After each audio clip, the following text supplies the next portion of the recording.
So welcome back to Fair from Friday. For the first case for this week, we are going back to Florida. Specifically, we're going to a city by the name of Claremont. Some of you may have heard of this case due to how crazy it was and how basically our killer basically blames the murder essentially on a child. So it was a spoiler alert, and especially a child that she's supposed to be like in charge of protecting. So basically, I'm gonna give us publicly known down below if you knew the victim or the killer. Definitely let me know. So with that being said, I'm Corbin Ramley. Let's get started. So we're going to start with Laurie. Laurie was born October 30th, 1982. She was going to meet and marry a man by the name of Michael Douglas Shaver. He was born January 14th, also in 1982. They were going to have 2 kids together. The kids are obviously not named for, to protect their identity. Michael was going to get a job, basically do some more engineering work at Disney World.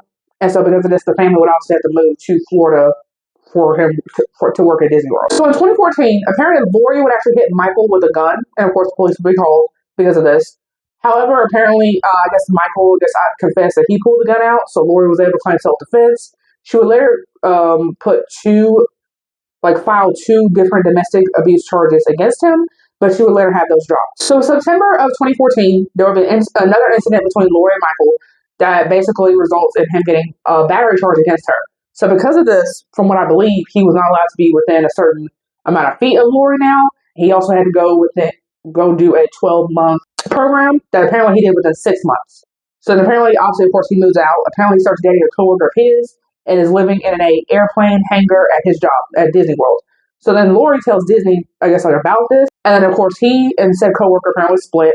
And then he would actually move back in with Laurie in May of 2015. So we don't have an exact date on when we believe the murder happened, but what we believe is sometime in November 2015.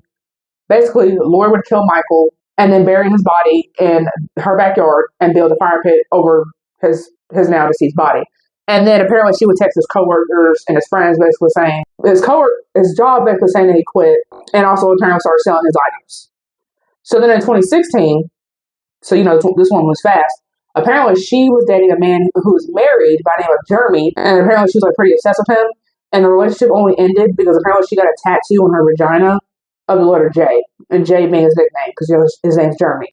So then I guess to get back to Jeremy for breaking her heart, you're married. I'm gonna tell your wife about this. So she sends some flowers to Jeremy's wife, I guess, and under Michael's card, making it seem like Michael paid for it.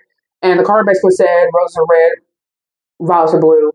My wife's a whore. Your husband is too. Check Facebook." Because apparently, I guess she's been using Michael's Facebook, pretending to be Michael, saying, "Hey, our spouses are fooling around." So then on New Year's Eve, 2016, she gets married to a guy by the name of Travis on top of the fire pit where Michael was buried at. And she would tell police later on that, hey, Michael was actually there and was alive and was a witness. He was just in another room. So then after a while of nobody really seeing Michael, his credit card records apparently show lingerie being sent to Laurie's house. A loan was apparently taken out in the amount of $2,539. Why that's a specific amount, I don't even know. Apparently, there was a charge for $229 for a divorce lawyer, but no further proceedings were done after that. So I guess Laurie was trying to cover her tracks, showing that she was filing for divorce. And children's clothes were also sent to the house, because like I said, they had the 2 kids together. So finally in 2018, a friend goes to police and says, hey, I haven't seen Michael in 2 years. So then police go to Laurie, your legal spouse, and it's like, hey, she's like, oh, well, I haven't seen him in 3 years.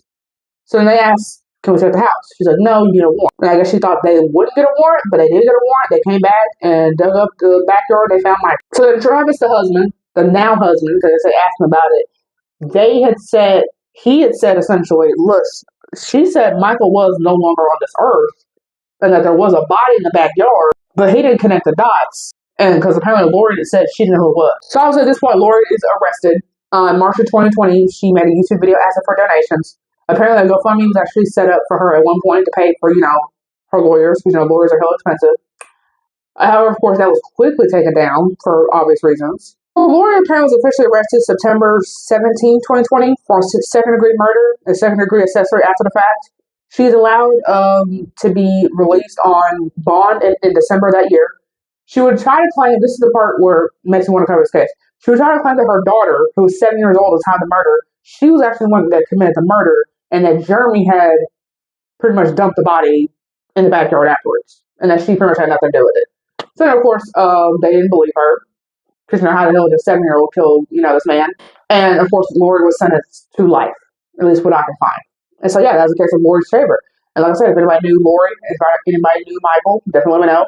And so with that being said, I cover fatal females 3 times a week.